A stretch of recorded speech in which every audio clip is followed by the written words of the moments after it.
નમસ્કાર, સ્વાગત છે આપનું લોકમંચમાં. અને લોકમંચમાં વાત કરવી છે એજ્યુકેશનની, કારણ કે 9 જૂનથી શાળાઓની શરૂઆત થઈ રહી છે. એ પહેલાં તમામ તૈયારીઓ શિક્ષણ વિભાગનું કહેવું છે કે પૂરી કરી લીધી છે. અને એ જ અંતર્ગત ખાસ વાત કરીશું રાઇટ ટુ એજ્યુકેશનની, કારણ કે રાઇટ ટુ એજ્યુકેશનમાં ગુજરાતનો રેકોર્ડ જોવા મળે છે. અને જે એડમિશન આપવાની બાબત છે એમાં અન્ય રાજ્યોને પછાડીને ગુજરાત નંબર 1 બન્યું છે. રાજ્યમાં કુલ 6.70 લાખથી વધુ વિદ્યાર્થીઓને આરટીઈ રાઇટ ટુ એજ્યુકેશનનો લાભ મળ્યો છે. 2024-25માં અંદાજિત 6.70 લાખથી વધુ વિદ્યાર્થીઓએ આવી ખાનગી શાળાઓમાં પ્રવેશ મેળવ્યો છે. અને આ ઉપરાંત જો વાત કરીએ તો ન માત્ર પ્રવેશ, પરંતુ એ બાળકોને પુસ્તકો, સ્કૂલ બેગ, ગણવેશ, બૂટ અને પરિવહન ખર્ચ માટે પણ સહાય આપવામાં આવે છે. અને વિદ્યાર્થી દીઠ 3,000ની સહાય આ ગુજરાત સરકાર આપતી હોય છે વિદ્યાર્થીઓને. અને શિક્ષિત રાજ્ય થકી જ વિકસિત ભારતની વિભાવના સાર્થક થઈ શકે એ હેતુ છે. અને નબળા અને વંચિત જૂથના જે બાળકો છે એમને સારી શાળામાં, ખાનગી શાળામાં જો મસમોટી ફી ન ભરી શકે તો પછી આ રીતે આરટીઈ અંતર્ગત એમને પ્રવેશ આપવામાં આવે છે. એ જ બાળકોને ત્યાં અભ્યાસ પણ કરાવવામાં આવે છે. આવક મર્યાદા જે હતી આરટીઈની પરિવારની, જે 1.5 લાખ હતી, તે હવે વધારીને 6 લાખની કરવામાં આવી છે. અને એને જ લઈને જ્યારે મર્યાદા વધી છે તો ચોક્કસ અરજીઓમાં પણ વધારો થાય અને વધુને વધુ વિદ્યાર્થીઓ આરટીઓનો લાભ લઈ રહ્યા છે. અને આનો જશ જો જોઈએ તો ગુજરાત સરકાર જે શાળા પ્રવેશોત્સવ, ગુણોત્સવ, કન્યા કેળવણી એને આપી રહી છે કે આ બધાને કારણે આ વિદ્યાર્થીઓ એટલે કે આરટીઈમાં જે આંકડો છે વધ્યો છે. આ બાબતે ચર્ચા કરવી છે રાઇટ ટુ એજ્યુકેશન બાબતે. મારી સાથે જોડાયા છે ભારતીય જનતા પાર્ટીના નેતા નિલેશ સોલંકી છે. નિલેશભાઈ, સ્વાગત છે આપનું લોકમંચમાં. સાથે જ કોંગ્રેસના પ્રવક્તા ડોક્ટર નિકુલ પટેલ છે. નિકુલજી, આપનું સ્વાગત છે. નમસ્કાર. અને શિક્ષણવિદ ધવલ પાઠક મારી સાથે છે. ધવલજી, લોકમંચમાં આપનું પણ સ્વાગત. ધન્યવાદ. યસ. શરૂઆત ધવલભાઈ આપનાથી કરીશું, કારણ કે એક શિક્ષણવિદ તરીકે આપનું શું માનવું છે કે જે પ્રમાણે રાઇટ ટુ એજ્યુકેશનમાં આપણે વાતો કરીએ છીએ કે 6.70 લાખથી વધુ વિદ્યાર્થીઓ આરટીઈનો લાભ લીધો છે, ખાનગી શાળાઓમાં પ્રવેશ મેળવ્યો છે. અને એનું કારણ જે અલગ અલગ જે કાર્યક્રમો છે, શાળા પ્રવેશોત્સવ છે, ગુણોત્સવ છે, કન્યા કેળવણી છે, એને લઈને છે.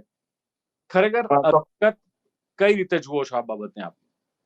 જી, સાચી વાત છે ને ખૂબ આવકારદાયક અને એક સારી વાત છે. કેમ કે જેમ જેમ જાગૃતિ છે એ વધી રહી છે, સરકાર છે એના ઉપર ખાસું એવું ફોકસ પણ કરી રહી છે. ખાસ કરીને જે સ્ટ્રક્ચર આખું સ્ટેટ લેવલથી લઈને એકદમ નીચે ગ્રામ્ય સુધી આખું ગોઠવાયું છે આરટીઈ ને લઈને. અને એને લગતી જાગૃતિ, એને લગતી ફીસ, કમ્પલસરી આરટીઈ ના વિદ્યાર્થીઓને જે પણ કાંઈ ફોલોઅપ એના હોય, અને જે આપે જેમ વાત કરી સ્કૂલ બેગ થી લઈને પરિવહનનો ખર્ચ વગેરે, એ તમામ બાબતોની જે પણ કાંઈ ફેસિલિટીઝ છે એ તમામ બાબતો છે એ લોકો સુધી પહોંચી છે. આનો સીધો જ મતલબ છે એ આપણે એવો ગણી શકીએ. ખાસ કરીને સ્કૂલોને પણ જે પણ કોઈ આરટી ના વિદ્યાર્થીઓની ફીની રકમ જમા કરવાની થતી હોય છે સરકાર તરફથી, એ પણ રેગ્યુલર બેઝિસ પર થતી હોય છે. આ એક સારી અને આવકારદાયક બાબત છે એ ગણી શકીએ છીએ. બિલકુલ સારી આવકારદાયક બાબત છે, પરંતુ આનો જશ આપવો હોય તો આપણે કોને આપીએ? શાળા પ્રવેશોત્સવ, ગુણોત્સવ કે કન્યા કેળવણી, એને આ જશ આપણે આપી શકીએ? શું લાગે છે? તમામ જે પણ પેરેન્ટ્સ, ખાસ કરીને લોક જાગૃતિને લઈને, શિક્ષણને લઈને જે પણ કોઈ કાર્યક્રમો થઈ રહ્યા છે સરકારશ્રી દ્વારા, એ તમામ બાબત કાર્યક્રમો છે એને અંતર્ગત એ જશ છે એ આપણે ચોક્કસથી સરકારને આપી શકીએ એમ છીએ. અને લોકો છે એ પણ આ તમામ બાબતો સાથે સીધા સંકળાયા છે.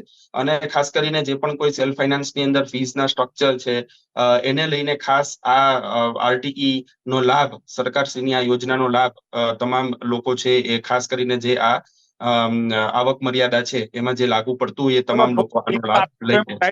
શિક્ષણ અંતર્ગત સારી જાગૃતિ આવી રહી છે, પણ શું લાગે છે કે શિક્ષણમાં હજુ પણ કયા પ્રકારની કમીઓ અથવા ખામી છે કે એની પર પણ ક્યાંક જે શિક્ષણ વિભાગે ધ્યાન આપવાની જરૂર છે, રાજ્ય સરકારે ધ્યાન આપવાની જરૂર છે? આમ જોવા જઈએ તો ખાસ કરીને વિદ્યાર્થીઓ જે પ્રવેશ મેળવે છે જે પણ કોઈ સેલ્ફ ફાઇનાન્સ સ્કૂલોની અંદર, તો એ વિદ્યાર્થીઓને ખાસ તો એવું ક્યાંક પણ ફીલ ન આવે કે અમે આરટી ની અંતર્ગત એડમિશન છે એ લીધું છે, એના માટે થઈને એ પોતા વિદ્યાર્થીઓને એક અલગ પડી રહ્યા હોય બીજા અન્ય વિદ્યાર્થીઓથી લઈને.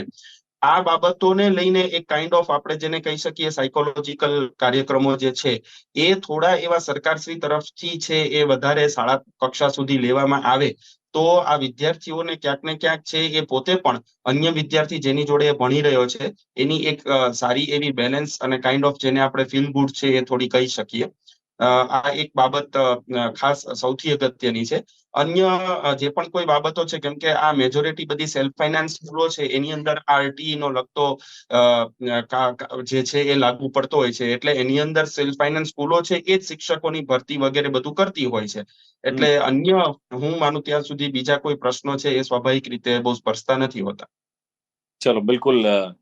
ખાસ નિકુલભાઈ, આપનું શું માનવું છે? એક સારું કામ જે આ સરકાર કરી રહી છે અને જેને લઈને રાઇટ ટુ એજ્યુકેશનની જે વાત કરીએ તો ગુજરાતમાં રાઇટ ટુ એજ્યુકેશનને લઈને જે અવેરનેસ આવી છે અને તમે જુઓ છેલ્લા કેટલાક દિવસથી શાળા પ્રવેશોત્સવની વાત હોય, ગુણોત્સવની વાત હોય, કન્યા કેળવણીની વાત હોય, અલગ અલગ કાર્યક્રમો શાળા ખુલતા પહેલા આ કાર્યક્રમો યોજીને એક અવેરનેસ લાવવામાં આવે છે, એક જાગૃતિ લાવવામાં આવે છે.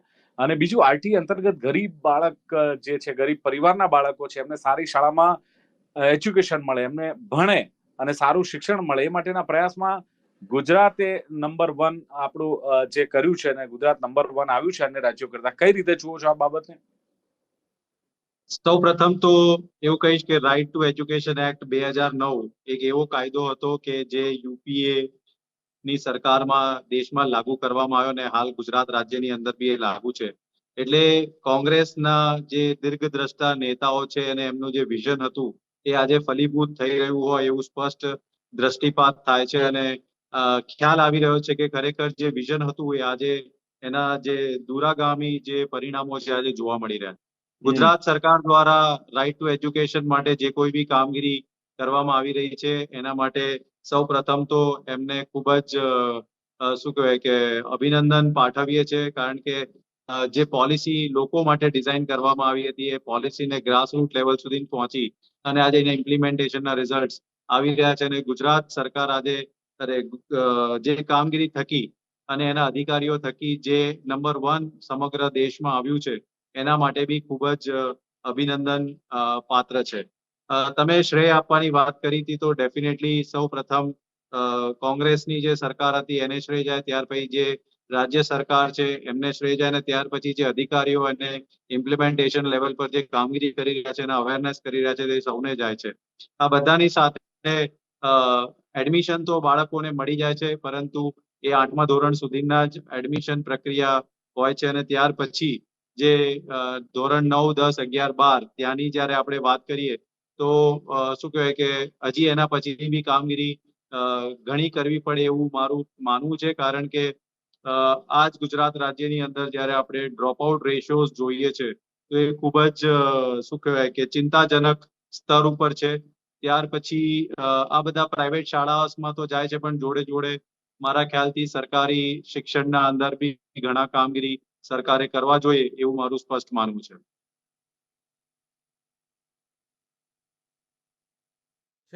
પણ એક સવાલ એ છે કે સાથે સાથે બીજી પણ જે કોઈ ચિંતાઓ કરવી જોઈએ કે જે ખાસ તો જે ધવલભાઈએ સરસ વાત કરી કે આરટી અંતર્ગત વિદ્યાર્થીને પ્રવેશ તો મળી જાય છે પણ એ વિદ્યાર્થી જ્યારે ફી ભરેલા વિદ્યાર્થીઓની વચ્ચે બેઠો હોય ત્યારે એને એવું ફીલ ન થાય એને લઈને પણ લાગતું નથી કે સાયકોલોજીકલ પણ એવા કાર્યક્રમો યોજવા જોઈએ કે જેને લઈને એક સમાનતા આવે, વિદ્યાર્થીઓમાં ભેદભાવ ન ફીલ કરે?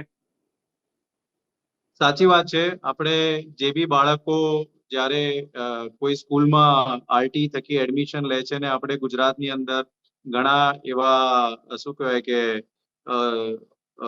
એવા ઇવેન્ટ્સ જોયા છે કે જ્યાં ભેદભાવ થતો હોય અને એ ભેદભાવ ન થવો જોઈએ. બાળકોને સમાંતર શિક્ષણ. નિલેશભાઈ, નો ડાઉટ સારી બાબત છે. રાઇટ ટુ એજ્યુકેશનમાં ગુજરાતનો રેકોર્ડ છે અને નિકુલભાઈ અને ધવલભાઈએ તો સરકારને અભિનંદન પાઠવ્યા છે પણ જે શરૂઆત નિકુલભાઈએ કહ્યું કે 2009માં યુપીએ સરકાર આ આરટી લાવી હતી તો શું એને શ્રેય જાય છે? આ બાબતનો લાગે છે તમને? જો 2009માં જે અધિનિયમ આવ્યો આરટીઈ નો તો ડેફિનેટલી એ શ્રેય તો લેવાના છે, લઈ પણ લીધો છે પણ એને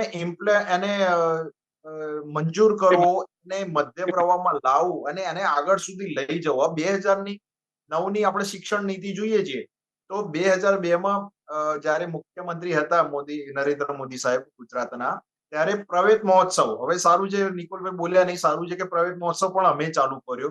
જ્યારે ઘરે ઘરે આ સરકાર દીકરાઓ દીકરીઓને લેવા જતી હતી ત્યારે ડ્રોપ આઉટ રેશિયો ખૂબ જ વધારે હતો. આજે 2025માં ડ્રોપ આઉટ રેશિયો ઓછો થયો છે. અને આરટી એ ખૂબ જ સારું કે વિના મૂલ્યે વંચિતો ગરીબોના જે બાળકો મુફ્ત સરકારી શાળામાં, કે તમે આખી લિસ્ટ જે કહ્યું વાત સાચી છે કે એમના ગણવેશ, એમના બૂટ, એમને આવવા જવાનું પરિવહન અને 3000 એને સરકાર એને તમે આ કર્યું. એક મિનિટ નિલેશભાઈ, મારો સવાલ એ છે કે આ ગણેશ આ જે ઉત્સવ છે, ગુણોત્સવ કે કન્યા કેળવણી શાળા પ્રવેશોત્સવ, એ શરૂઆત કરી તો 2009માં જયારે યુપીએ સરકાર લાવીને આરટીઈ નો કાયદો, ત્યારે તત્કાલીન મુખ્યમંત્રી અત્યારના વડાપ્રધાન નરેન્દ્ર મોદી મુખ્યમંત્રી હતા, એમણે 2 વર્ષ સુધી એનો અમલ નતો થવા દીધો. તો સાહેબ કેમ આટલો સરસ કાયદો હતો 2 વર્ષ સુધી અમલ ન થવા દીધો? કારણ કે યુપીએ સરકાર લાવી છે, તો એ સ્ટુડન્ટ્સને નુકસાન નહીં ગયું, એ ભરપાઈ કોણ કરે? નહીં, ઘણા એવા કાયદા હતા કે જ્યારે કોંગ્રેસની પણ યુપીએ હતી તો ગુજરાતમાં લાગુ નતા કર્યા, સેન્ટ્રલમાં લાગુ નતા કર્યા, રાજ્ય સરકારને પણ કરવા જોઈએ ને, સારા હોય તો લાગુ કરવા જોઈએ ને. આ તો ગરીબ વિદ્યાર્થીઓ માટે હતા. નહીં, આજે એ સફળતાનું ચિહ્ન આપણે જે ડિબેટ કરી રહ્યા છે, ખૂબ જ સારી, મને ખૂબ આનંદ થાય છે કે આજે લોકમાતા અહિલ્યાબાઈ હોલકરજીનો 300મી જન્મ જયંતિ નિમિત્તે પણ ખૂબ મોટો એવો પ્રસંગ કરી રહ્યા છીએ અને આજે આ બાળકોના વિશે ડિબેટ કરીએ, ખૂબ આનંદ થાય છે કે આ રાજ્ય સરકારની સફળતા છે કે એ ઉદાહરણ છે કે આજે 85,000 થી પણ વધારે, અને હજી બીજો રાઉન્ડ ત્રીજો રાઉન્ડ આવશે, અને જે 10 લાખથી 18-19 થી તો અત્યાર સુધી દિલીપભાઈ જોઈએ છે 2025-26માં તો 10 લાખથી વધારે વિદ્યાર્થીઓ, જે વિધાનસભાના પટલ ઉપર આંકડો આવેલો છે કે સરકારી પ્રાથમિક માફ કરજો પ્રાઇવેટ સ્કૂલમાંથી સરકારી સ્કૂલમાં નામાંકન કરેલું હોય, તો આ રાજ્ય સરકારની પહેલ છે કે એ લોકો ઉપર તમાચો હતો કે રાજ્ય સરકારની નીતિઓ ઉપર આક્ષેપ કરતા હતા, એમના ઓરડાઓ વિશે બોલતા હતા, ભરતી વિશે બોલતા હતા, ઇન્ફ્રાસ્ટ્રક્ચર વિશે બોલતા હતા. કે પ્રાઇવેટમાંથી ખાનગીમાંથી સરકારી શાળામાં આવે એની પાછળનું કારણ એટલા માટે કે કોઈ પણ વ્યક્તિ હોય, આજે દેખાદેખીમાં એક સ્વાભાવિક રીતે કે ભાઈ મારો દીકરો આજે કોઈ એનો મિત્ર કોઈ મોટી સ્કૂલમાં જાય છે તો ડેફિનેટલી પેરેન્ટ્સને થોડું લાગતું હોય, પણ જ્યારે ખબર પડે છે કે આ બાજુની આપણા નજીકમાં ગામતળ કે નજીકની કોઈ સ્કૂલ સરકારી શાળામાં આટલું સારું શિક્ષણ છે, તો આ એક માઉથ ટુ માઉથ પબ્લિકેશન થઈ શક્યું, સરકારની યોજનાઓ ઘરે ઘરે પહોંચી શકી, સરકારના જે નીતિ નિયમો હતા.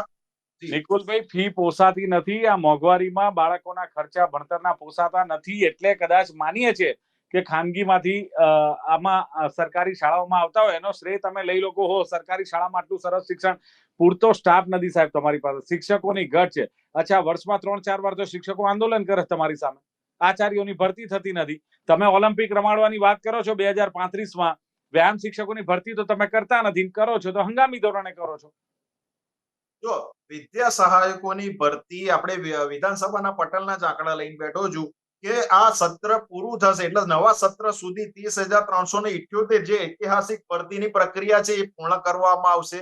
અને જ્યારે જ્ઞાન સહાયકો જે વિદ્યા સહાયકોનું કેલેન્ડર પ્રમાણે રાજ્ય સરકાર ભરતી કરતી જ હોય છે, પણ વચ્ચે બાળકોના હિત કેન્દ્રમાં રાખીને એમનો અભ્યાસ ના બગડે માટે જ્ઞાન સહાયક લાવ્યા કે જ્યારે વિદ્યા સહાયકો આવે ત્યારે એમને ટેમ્પરરી ખસાડી શકાય, કારણ કે કેન્દ્રમાં વિદ્યાર્થીને રાખીને એમનું એજ્યુકેશન બગડે નહીં. તો રાજ્ય સરકાર આ પડકારોને સફળતાપૂર્વક આગળ વધારે છે અને માત્ર ને માત્ર એ વિદ્યાર્થીઓના હિત માટે આ આંકડો આજે 85,000 થી પણ વધારે થવાનો છે, એ માત્ર રાજ્ય સરકારની સફળતા છે.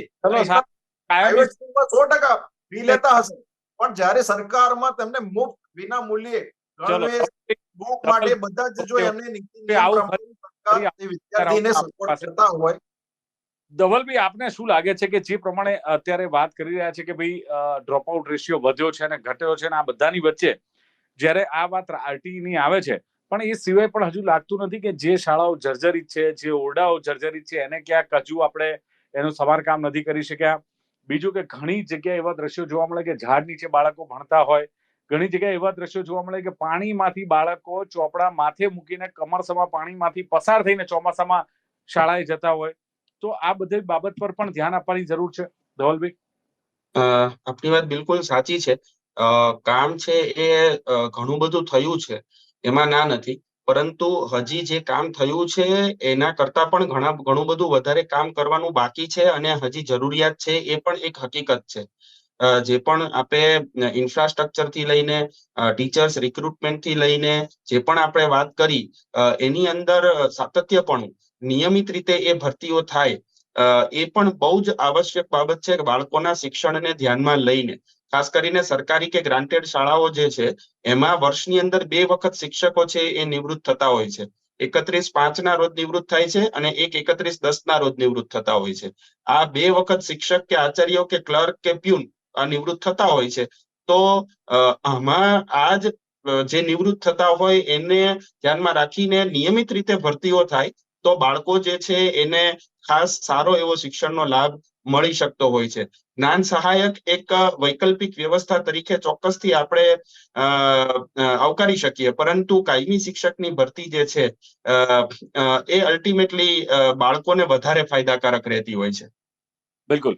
નિકુલભાઈ, શું માનવું છે કે જે પ્રમાણે નો ડાઉટ 2009માં યુપીએ સરકાર લાવી કાયદો, પરંતુ અત્યારે જે પ્રમાણે એજ્યુકેશન સિસ્ટમ આખી ચાલી રહી છે, ન્યૂ એજ્યુકેશન પોલિસી સરકાર લાવી છે, ઘણા બધા ક્ષેત્રે આ કામ કરવામાં આવ્યું છે. બાળકોને જે પ્રમાણે પુસ્તકો, સ્કૂલ બેગ, ગણવેશ, ઇવન મધ્યાહન ભોજનનું પણ આયોજન કરવામાં આવ્યું છે. એટલે શિક્ષણ ક્ષેત્રે તો આઈ થિંક હજુ નો ડાઉટ આ બાકી છે ઘણું બધું કરવાનું, પણ આ સરકારે જે કર્યું છે એ તો કદાચ એમ કહી શકાય કે અગાઉની સરકાર કરતા પણ ઘણું બધું કામ આ સરકારે કર્યું છે. સરકારનો ઇનિશિયેટિવ આવકારદાયક હોય જ્યારે બી શિક્ષણ રિલેટેડ હોય, પરંતુ એની મર્યાદા કેટલી છે, એના જરૂરિયાત કેટલા છે, કયા ગ્રાસરૂટ લેવલ સુધી જાય છે. આંકડાકીય માહિતીમાં જોઈએ તો ગ્રાન્ટ ઇન એડ જે સંસ્થાઓ છે એના ઓરડાઓ કેટલા બંધ થઈ રહ્યા છે, પ્રાઇવેટ શાળાઓ કેટલી ખુલી રહી છે, છેલ્લા કેટલા વર્ષોમાં સરકાર દ્વારા નવી કેટલી શાળાઓ ખોલવામાં આવી છે, ત્યાર પછી જે હાલના ઇન્ફ્રાસ્ટ્રક્ચર છે એની અંદર સરકાર કઈ રીતના બિહેવિયર કરી રહી છે. આ બધા જ પેરામીટર્સને જોવામાં આવે અને વિધાનસભાના પટલ ઉપર જે સવાલો પૂછવામાં આવે છે એના જવાબ જે સરકાર આપે છે, ત્યારે હંમેશા આપણને એવું લાગે છે કે શિક્ષણની અંદર આટલા બજેટ ફાળવણી કર્યા પછી બી સરકારી શિક્ષણની અંદર કશે ને કશે તકલીફો છે. હાલ આરટીઈની જે સફળતા છે એની પાછળ કારણ કે સરકારે માત્ર પ્લેટફોર્મ આપવાનું છે, બાકી જે શિક્ષણ છે એ તો પ્રાઇવેટ શાળામાં જઈને થવાનું છે. મેં ફક્ત આરટીઈ નો જ ક્લેમ કર્યો, એ મારા મિત્રને જણાવવા માંગીશ. અને પ્રવેશ ઉત્સવથી આઈ થિંક એનરોલમેન્ટ રેશિયો જે છે ઇમ્પ્રુવ થાય છે. અને જે મેં ડ્રોપ આઉટ રેશિયોની વાત કરી, એ drop out ratio complete education સિસ્ટમમાંથી જે લોકો બહાર નીકળી જાય છે, કારણ કે શિક્ષણને હું એવું સમજુ છું કે એ શું કહેવાય કે કિન્ડર ગાર્ડન થી લઈને ગ્રેજ્યુએટ થાય ત્યાં સુધીના જે શિક્ષણ હોય એને કમ્પ્લીટ શિક્ષણ કહેવાય. આપણે વિદ્યાર્થીઓને અંદર તો લઈ જઈએ છીએ, પરંતુ એ વિદ્યાર્થીઓ બધા જ શિક્ષિત થઈને બહાર આવે છે કે નહીં એના પર ફોકસ કરવાની જરૂર છે. કારણ કે તમે કીધું એ પ્રમાણે સાચી વાત છે કે લોકોના આર્થિક પરિસ્થિતિ નબળા થવાના લીધે પ્રાઇવેટ તરફથી સરકારીમાં જઈ રહી છે, અને એના સરકાર એવા ક્લેમ કરી રહી છે કે અમે સારું શિક્ષણ આપી રહ્યા છે, પરંતુ હજી ઘણા કાર્યો કરવાની બાકી છે. ચલો, બિલકુલ. નિલેશભાઈ, લાગે છે કે હજુ ઘણું બધું કરવાનું બાકી છે, જે પ્રમાણે ડોક્ટર નિકુલ પટેલ કહી રહ્યા છે. અને શું સ્વીકારો છો કે આટલા 3 દાયકાથી ભારતીય જનતા પાર્ટીની સરકાર છે, તમે ઘણું બધું કર્યું છે? ઘણી વાર તો લોકો આને તાઇફા ગણાવતા હોય છે, આ ગુણોત્સવની ને પ્રવેશોત્સવની ને કન્યા કેળવણીની વાત કરીએ તો, પણ હજુ મેં કહ્યું તે પ્રમાણે કે શિક્ષણથી ઘણા બાળકો ડ્રોપ આઉટ રેશિયો અધવચ્ચેથી શિક્ષણ છોડી દે છે. શાળાઓ જે જર્જરિત છે, તમે જુઓ કે કાટમાળ સમાન શાળાઓ પડી હોય છે અને બાજુમાં બેસીને બાળકો ભણતા હોય છે. આવા દ્રશ્યો પણ નજરે પડતા હોય છે. પાણીમાંથી બાળકોને જવું પડે છે. મધ્યાહન ભોજનમાં પણ ક્યાંક ભોજન પણ સડેલું હોય છે, એવા પણ કિસ્સા બહાર આવતા હોય. ઘણું બધું કરવાનું બાકી છે. નિલેશ સોલંકી, સ્વીકારો છો કે આમાં પણ સુધારો થવો જોઈએ? ચોક્કસ કે જે રીતે 6 લાખની આવક મર્યાદા વધારવામાં આવી, એમાં ઘણા બધા સરકારને આવેદન મળ્યા હતા, કમ્પ્લેન મળી હતી કે ભાઈ આ રીતના જે બાળકોના પેરેન્ટ્સ હેરાન થતા હતા કે ભાઈ આ જે સિસ્ટમ હતી તો એને પણ એક્સપાન્ડ કરી કે 6 લાખની આવક મર્યાદા એટલે તમે જુઓ કે 85,000 થી પણ વધારે બાળકો 25%ના જે એક સ્કૂલમાં 25%નો જે દાયરો હોય એમાં આવી રહ્યા છે. હવે આપણે સ્વાભાવિક જોઈએ છીએ કે સરકારની સફળતા વિપક્ષને પચે જ નહીં. કોઈ પણ હોય કે તમે એમને કોઈ એક કામ કહેશો કે ભાઈ પ્રાઇવેટ સ્કૂલમાં ફી વધારે છે, પણ અમે તો કહીએ કે ભાઈ અમારી સરકારી શાળામાં આવો. 100% માનીએ છીએ કે ઓરડાઓ જર્જરિત હોય, કોઈ સ્કૂલનું ઇન્ફ્રાસ્ટ્રક્ચર જૂનું હોય તો સરકારના જેવા ધ્યાને આવે છે ડીપીઓ ડીઓના જે રીતે માંગણી થાય છે શિક્ષકોની ઓરડાઓની, તો એક કામ થાય છે, કોઈ કામ પ્રક્રિયામાં હશે, કોઈ જગ્યાએ 30 બાળકોથી ઓછા હશે કે ભાઈ બાળકો ત્યાં અંતરિયાળ ગામમાં બીજા બાળકો ઓછા છે કે બીજી જગ્યાએ શિફ્ટ થઈ જાય છે, તો 100% એ ઓરડા ઓછા કરવા પડે છે. એમાં ના નથી. 30 બાળકોની વચ્ચે એક શિક્ષક હોય, 60 ની વચ્ચે 2 શિક્ષક હોય, હવે ત્યાં બાળકો ઓછા હોય તો સ્વાભાવિક છે કે એ ઓરડા બંધ કરવા પડે. પણ બીજી જગ્યાએ જ્યાં રિક્રુટમેન્ટ આવતી હોય, હવે તમે જુઓ કે સાહેબ, વિદ્યા તમે નિયમ થતું હોય તો એનો મતલબ એવો થાય કે વિદ્યા સહાયકોને પૂરેપૂરો ઉપયોગ નિલેશભાઈ, બાળકોના શિક્ષણ માટે થઈ રહ્યો છે. તો નિલેશભાઈ, આ આ શિક્ષકોના આંદોલન કેમ કરવા પડે? અને બીજું મારો સવાલ એ છે કે તમે હમણાં નવો નિયમ લાયા કે પ્રવાસમાં 2 પોલીસ કર્મીઓ સાથે લઈ જવામાં આવશે. વિદ્યાર્થીનીઓ હશે તો 2 મહિલા પોલીસ કર્મીઓ હશે, તો વિદ્યાર્થીનીઓ હશે 4 હશે, તો 4 ને લઈ જવાના, લાવવાના, ખવડાવવાનું, પીવડાવવાનું એ ખર્ચો બધો શાળાઓ બેર કરશે અને સુરક્ષા ત્યાં જ મળશે. જે તે પ્રવાસે જશે ત્યાં પોલીસ સ્ટેશન નહીં હોય, ત્યાં સુરક્ષા નહીં મળે. જો આ જે સિસ્ટમ જે મંજૂર કરવામાં આવ્યું છે તો બાળકોના રક્ષણ માટે કે સ્કૂલોની પણ એક રહે કે જ્યારે ઘણી બધી છે, નાવાના છે, હરણીકાંડ થયો કે પછી ટીઆરપી ઝોન કાંડ થયો, આ કેમ થયું? સુરક્ષા નહોતી, રક્ષા નહોતી, એટલે થયું ને આ બધું, નહીતર ના થયું. એનીવે, પણ એક બાબત સારી છે કે ચલો જે કંઈ થયું આરટીઈ અંતર્ગત જે રેશિયો વધ્યો છે એડમિશનનો, એ બાબત સારી છે. પણ ધવલભાઈએ કહ્યું એમ કે જાગૃતિ વધી રહી છે, સરકાર કામ કરી રહી છે અને જે કોઈ કાર્યક્રમો થાય છે એને લઈને એક અવેરનેસ આવી છે, લોકો લે છે. અને ખાસ તો સાયકોલોજીકલ કાર્યક્રમો થવા જોઈએ, ધવલભાઈનું કહેવું છે. કારણ કે વિદ્યાર્થી વચ્ચેનો ભેદ ન રહે. સ્કૂલમાં ફી ભર્યા વગર આવતો વિદ્યાર્થી અને ફી ભરેલ વિદ્યાર્થી, એના લઈને પણ એમણે વાત કરી. અને સાથે એમણે કહ્યું છે કે શિક્ષકોની નિયમિત ભરતી થવી જોઈએ, એ બાબત પણ સરકારે ધ્યાન રાખવી જોઈએ. અને નિકુલભાઈએ કહ્યું કે 2009માં યુપીએ સરકાર આ કાયદો લાવી હતી, એટલે શ્રેય તો યુપીએ સરકારને જઈ રહ્યું છે. વિઝન નો ડાઉટ એમણે સફળ થયું છે, એનો શ્રેય અને અભિનંદન પણ આ સરકારને આપ્યા છે. અને 8 ધોરણ સુધી જે એડમિશન મળે છે એની જગ્યાએ એમનું કહેવું છે કે ધોરણ 9, 10, 11, 12 સુધી પણ આનો લાભ મળે, એ વાત પણ એમણે કરી છે. ડ્રોપઆઉટ રેશિયો વધ્યો છે અને કરોડોનું બજેટ ફળવાય છે, છતાં પણ ઘણી બધી મુશ્કેલીઓ શાળાઓમાં અને શિક્ષકોને પડી રહી છે. નિલેશભાઈએ કહ્યું એમ કે અગાઉ ડ્રોપઆઉટ રેશિયો વધારે હતો, હવે ઓછો થયો છે અને 10,000થી વધુ વિદ્યાર્થીઓ ખાનગી શાળામાંથી એડમિશન રદ કરીને સરકારી શાળામાં લઈ રહ્યા છે. એની પાછળનું કારણ સરકારી શાળાનું શિક્ષણ સુધર્યું છે, ત્યાંનું વાતાવરણ સુધર્યું છે, એને લઈને નિલેશભાઈએ કહ્યું. અને 6 લાખની જે આવક મર્યાદા વધારી છે 1.5 લાખની જગ્યાએ, એને લઈને પણ એડમિશન વધ્યા છે. અને સરકાર જ્યાં જ્યાં જરૂર છે શિક્ષણ અંગેની, જ્યાં ખૂટતી કડીઓ છે, પૂરવાનો પ્રયાસ કરે છે. ચર્ચાનું સમાપન કરીએ છીએ. નિલેશ સોલંકી, ડોક્ટર નિકુલ પટેલ, ધવલ પાઠક ત્રણે જોડા ખૂબ ખૂબ આભાર. Thank you very much. તો દર્શક મિત્રો, આ હતી ચર્ચા, રાઇટ ટુ એજ્યુકેશનમાં ગુજરાતનો રેકોર્ડ અને શિક્ષણને લગતી ચર્ચા. ફરી મળીશું એક નવી ચર્ચા સાથે. જોતા રહો ગુજરાત ન્યૂઝ. નમસ્કાર.